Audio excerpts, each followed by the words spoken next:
सुंदरबन का लाहिड़ीपुर इलाका बाघों के आतंक से प्रभावित है, क्योंकि नदी के उस पार बाघों का आरक्षित वन क्षेत्र है।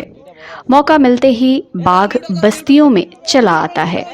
इसलिए गांव के लोग मन से मजबूत होते हैं कि बाघ कभी भी आ सकता है। यहाँ हाल में आए तूफान से तबाह ये इलाका जार जार हो चुका है।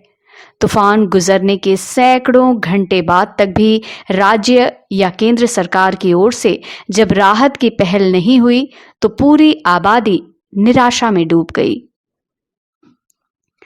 मौसम की मार, बाघों के आक्रमण का डर और दाने दाने को मोहताज लोग नागरिक संस्थाओं के लिए चुनौती थे।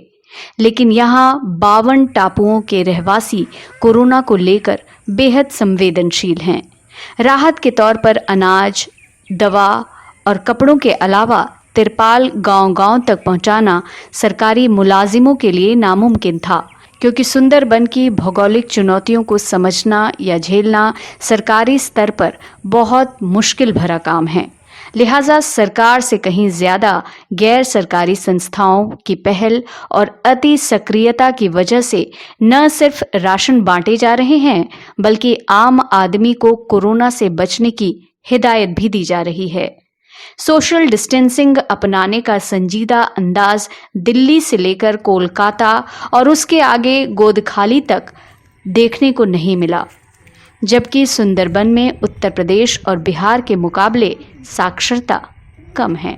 लेकिन सबसे अहम बात यह है कि प्राकृतिक आपदाओं से जूझने और आपदा के बाद राहत और पुनर्वास के सवाल पर वहां के आम आदमी का सरकार के मुकाबले गैर सरकारी संस्थाओं पर भरोसा ज्यादा है।